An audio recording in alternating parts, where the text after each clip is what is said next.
So I think the impossible may have just happened.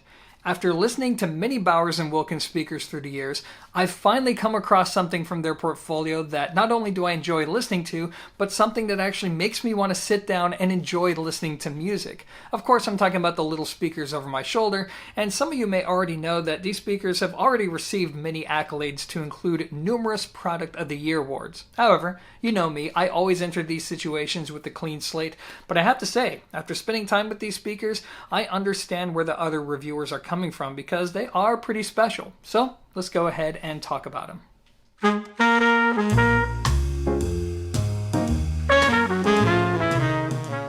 Okay, so here they are, the 607 S2 anniversary speakers by Bowers and Wilkins. Now, if you're anybody like myself, you're probably thinking, yeah, great, just what the world needs more of, right? Another compact two-way. Still, these speakers are pretty good, so let's go ahead and talk about what you get with them. Now, for this evaluation, I thought I'd do something a little different here by starting with the back of the speaker first, because why not? So let's get it turned around, and bam, there you go, some B&W booty. Now, the first thing I think most of you are going to notice is this large rear-firing port. And if you're worried that this port is going to make this speaker sound horrible when next to a wall, you don't need to concern yourself with that for two primary reasons. First and most importantly, Bowers and Wilkins tuned this speaker to work well in those applications. But then secondly, if you're really going to be OCD about getting the quickest bass possible out of the speaker when it's next to a wall, then all you have to do is use the supplied foam plugs, stuff the port, and bam, there you go. Now, in my experience, this isn't really necessary, but still, it is good to have options. Now, one more comment about the port. I'm sure some of you are going to ask about these little indentations, and those are there to help reduce port chuffing. Moving on, let's talk about the binding post for our speaker cables. So you're going to get 5-way binding post, and you can bi-wire this speaker if you want.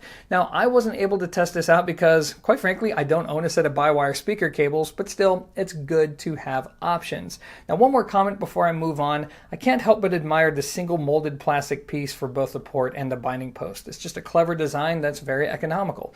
And speaking of economy, it's now time to talk about the finish. My review sample came in light oak.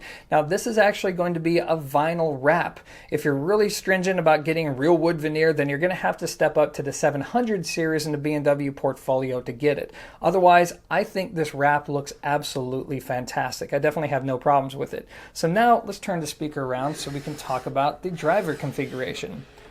So up top, we are going to have a 1-inch aluminum dome tweeter, pretty standard fare for Bowers and Wilkins speakers. And the cool thing about this tweeter is that it's housed inside of its own chamber, and that's designed to help isolate it from vibrations occurring within the cabinet. Beneath that, we are going to have a 5-inch woofer using B&W's new Continuum cone material. Essentially, it's an evolution beyond the normal Kevlar material that they've been using for many decades now. They're pretty hush-hush about what they've done with it, but you know what? That's fine. I'm sure we'll learn more in another year or so. Otherwise, guys, I think that's about it. The only other two things I need to mention is, the price. These speakers retail for $700 a pair. And then secondly, I need to explain what makes them an anniversary edition speaker. And the short story goes like this. Bowers and Wilkins have been producing the 600 series now for the better part of 25 years. And to celebrate, what they did is they took the regular 607 bookshelf speaker, they added some fancy bypass caps that were treated by Mondorf, and then they slapped the 25th anniversary badge on it. Not exactly a big change, and unfortunately, I can't tell you what the difference is between the 607 and the 607 S2 in terms of performance, but what I can do is tell you all about how these speakers sound in general and whether or not they live up to the hype. So let's go ahead and do that now.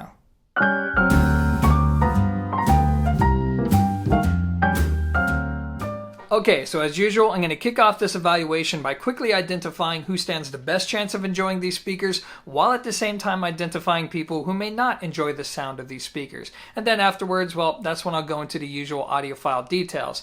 Now first, we need to talk about application. So, as is the case with just about every compact two-way monitor, these B&Ws are going to sound best in more cozy listening spaces, like say, a bedroom, a small living room, or in a desktop system. Now, when it comes to performance, what you're getting out of these speakers is something that has a very colorful sound, a presentation that I would describe as being forward, lively, if not a little bit rich sounding in the lower mid-range and upper bass. Now clearly, not everybody's going to like this sound, so if you're looking for more of a relaxing listening experience, then yeah, these speakers are not going to be for you. Nor are they for somebody who's looking for a conventionally accurate presentation. Instead, this is for somebody who's looking for a speaker that has charisma.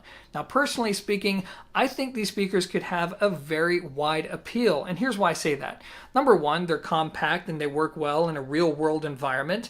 Number two, they're small speakers that sound confident and strong for their size. And then here's the big one, number three, they are packed with resolution and detail. In fact, they give you a good taste of what the high end is all about, but the sound is packaged in a way to where it's still fun, entertaining, and approachable. It's not going to alienate the kind of music that sounds good through them. And I think there's a lot of people who'd like that. And I know there's definitely a lot of people who would enjoy the fact that you can get this type of sound without breaking the bank. And that, of course, leads me to those nerdy audiophile details. So let's get to it.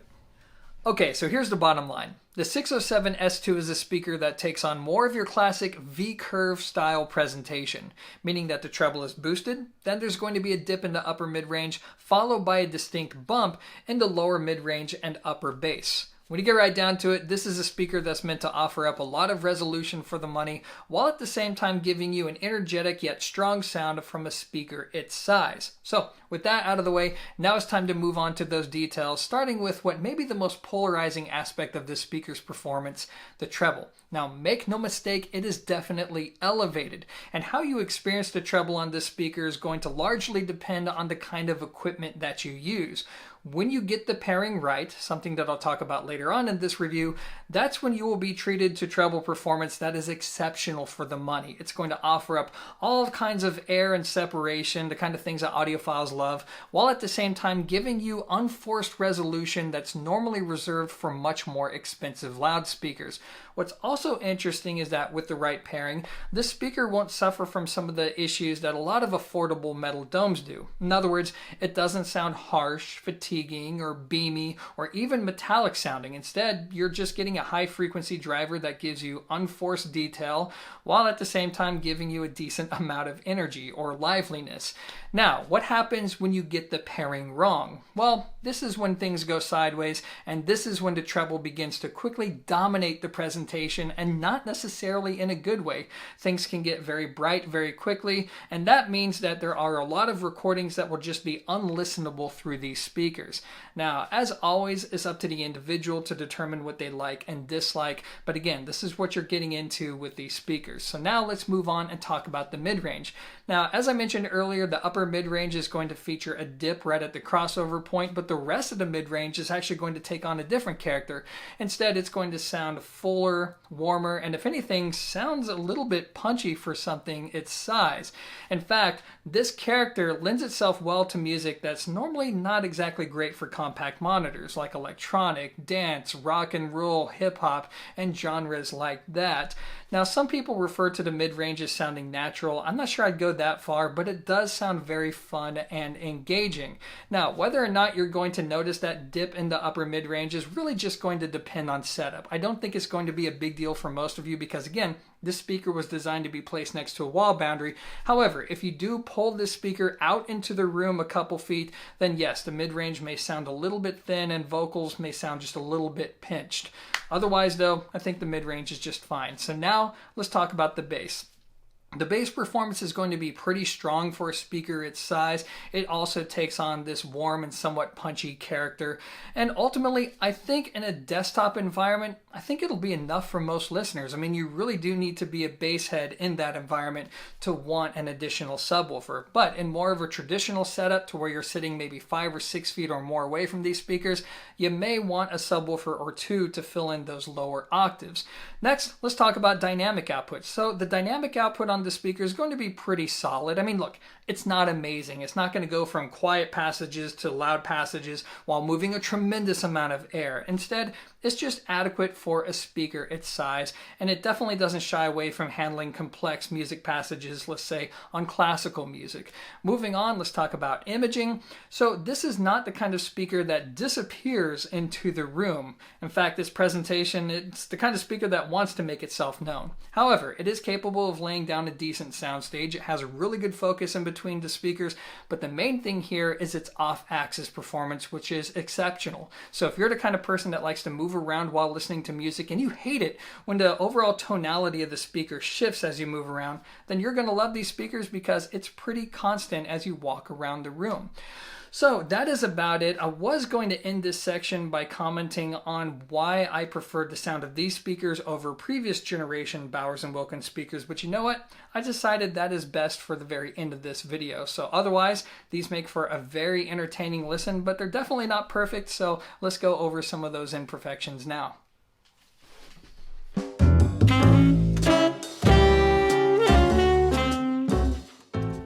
Okay, so let's go ahead and get the obvious out of the way. The elevated treble on these speakers is going to be a make it or break it point for many listeners.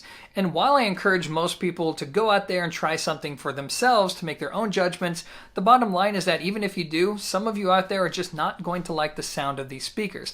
And then moving on, while they're actually pretty easy to work with in terms of placement within a room, they are going to be particular about the kind of components that they sound best with, which may be intimidating for people who just don't want to mess with that. And then lastly, at $700 a pair, while they are a good value and they do a great job of packing high-end resolution with a sound that's entertaining, the bottom line is that there's a lot of great speakers out there for the money, and they're definitely not the only game in town. In fact, that leads me to a comparison with another set of high-quality compact monitors. Let's go.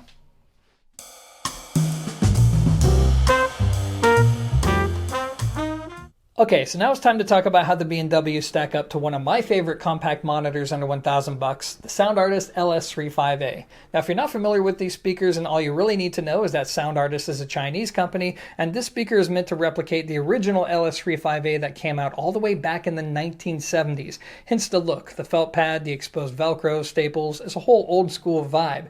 Now, the cool thing about this comparison is that both of these speakers were designed to excel in the same exact environment, which would be small rooms, tight spaces, and or in near field listening applications. So the big question is, okay, well, how do they stack up to one another? Now, when it comes to build quality, I think the Bowers & Wilkins takes the cake here. The fit and finish is definitely better. And plus, I think the clean aesthetic is going to match a wider variety of home decors. But you do pay for it. The Bowers & Wilkins retails for $700, whereas the Sound Artist on average sell for $600, but you can pick them up for as low as around $570 new.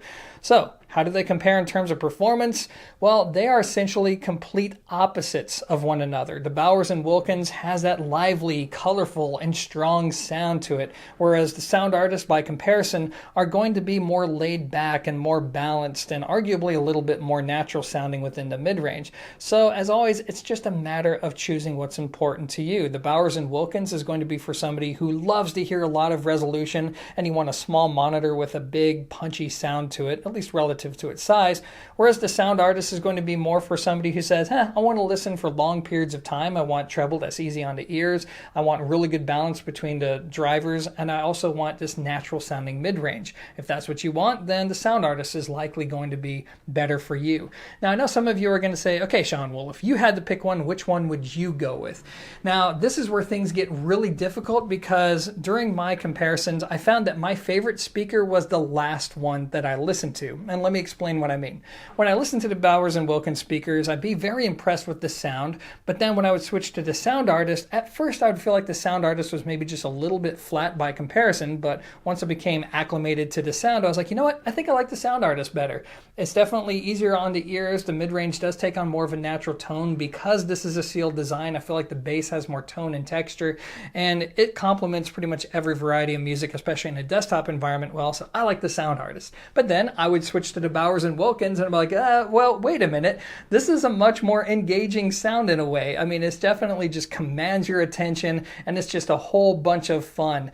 So ultimately, I think it's just going to boil down to the aesthetic and it's going to boil down to the kind of music that you listen to, because I do feel like the Bowers & Wilkins is going to be better for somebody who listens to more modern music like pop, electronic, hip-hop, dance music, metal from the late 90s and above. I do think the sound of the Bowers & Wilkins is just a little more appropriate for music that requires some drive to it and scale.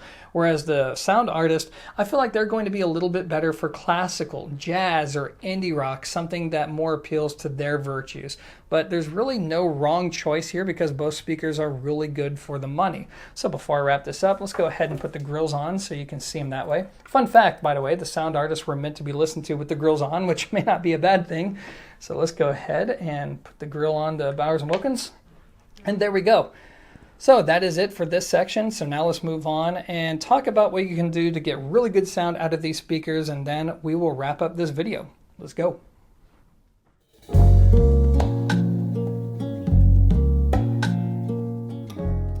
Okay, so this section goes out to those of you who are considering a set of 607s for yourself, but you want to know if you have the right environment to accommodate them. Now, I need to get this common sense statement out of the way first, because guys, at the end of the day, these are compact two-way monitors, meaning that they're not meant to go in a huge room and to play at loud volumes.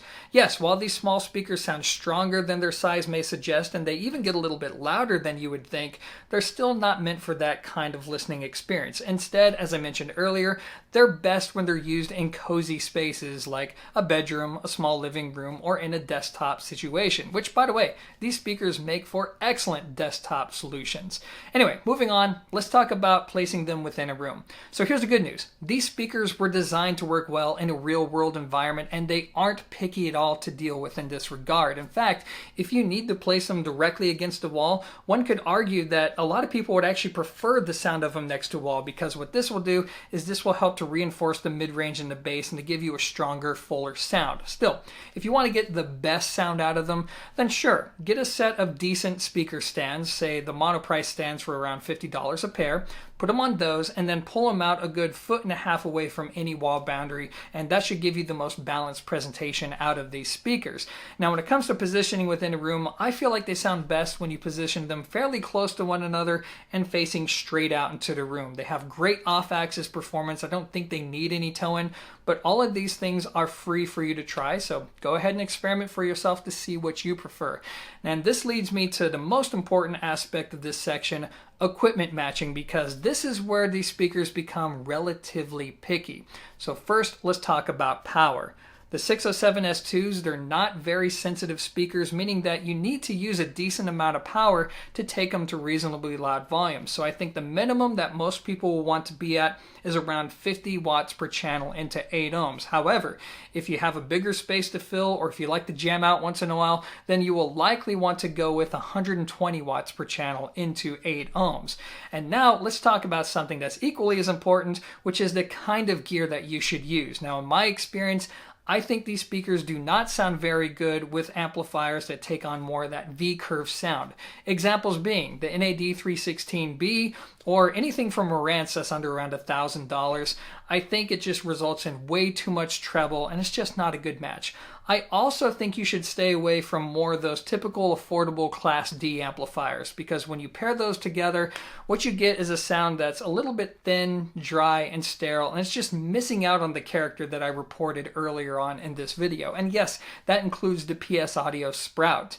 So what does make for a good match? Well, like I said, anything that takes on more of a neutral and or warm character. A great example being, and God, I know I sound like a salesman when I mention this, the IOTA VX SA3 integrated amplifier sounds wonderful with these speakers. In a desktop environment, it's all you'd ever need, and if you use it in more of a conventional setup, you may want to buy the matching power amplifier to go with it just to give the system some more power. But it is a fantastic match and one I can definitely recommend. Anyway, that is it for this section. So now let's go ahead and wrap up this video.